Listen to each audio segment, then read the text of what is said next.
Hey guys, Corel Cooper for OnTheBlack.com here to give you a Mets Red Sox series recap. So the Mets surprised me by taking 2 out of 3 this weekend in Boston. The Mets improved to 23-20 on the season, and the reason why I said it was a surprise is because coming into this series, the Mets had lost 4 in a row. And Boston is one of the best teams in baseball. And if you guys remember, a couple years ago when the Mets went up to Boston, they looked terrible and they got swept then. So, just thinking that, the Mets were not playing well coming into the series, it just didn't look too good for the Mets coming into the weekend. So I'm glad that they showed us something here. I'm glad that they took 2 out of 3.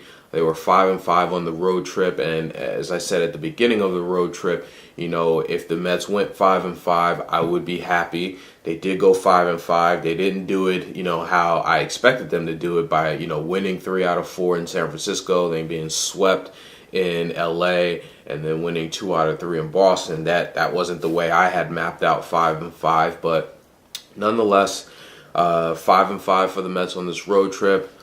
Pretty happy about that, or not happy, I should say, pretty satisfied with that. That's what they did on this road trip. A couple takeaways from this series. The Mets showed a lot of fight this weekend, a lot of heart this weekend. Santana not taking any crap from Euclid.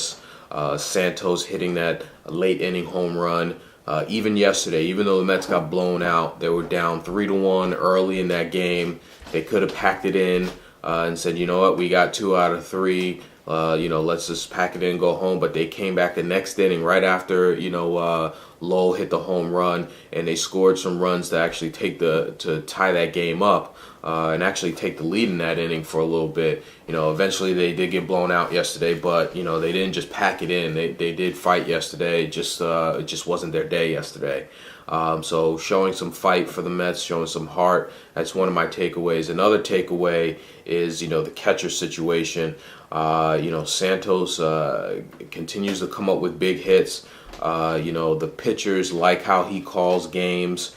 And, Manuel and the Mets are going to have an interesting decision at the end of this week when Schneider comes back as to what to do. As I said in a post about a week ago regarding the catcher situation, is that I thought that the Mets should keep Santos and maybe look to see if there's a market to possibly trade Schneider. I want to reiterate that again. And I'm standing behind those earlier comments, more so now because of all the injuries that the Mets have.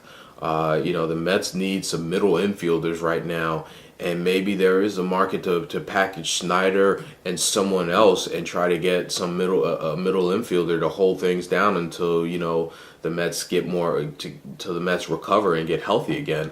Other than that, maybe because of all the injuries, maybe they'll keep 3 catchers. Maybe Schneider and Santos can platoon behind the plate, and Ramon Castro is now, a power bat coming off the bench.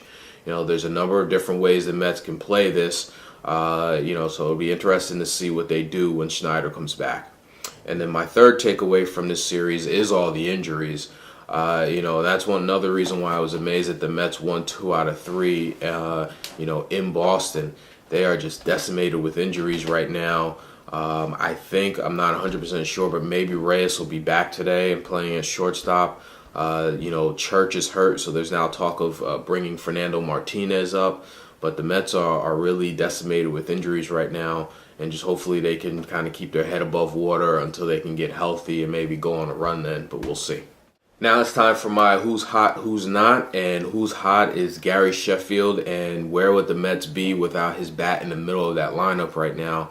He was 3 for 9 in the Boston series, 4 runs, 3 RBIs, and he now has his average up to 263, which is much improved from where he was coming into the month of May. I think starting the month of May, his average was somewhere around 173. So Gary Sheffield is hot right now in the middle of that lineup as a threat for the Mets. And he's actually, helping the Mets keep their head above water right now with all the injuries. So Gary Sheffield hot in the middle of that Mets lineup right now.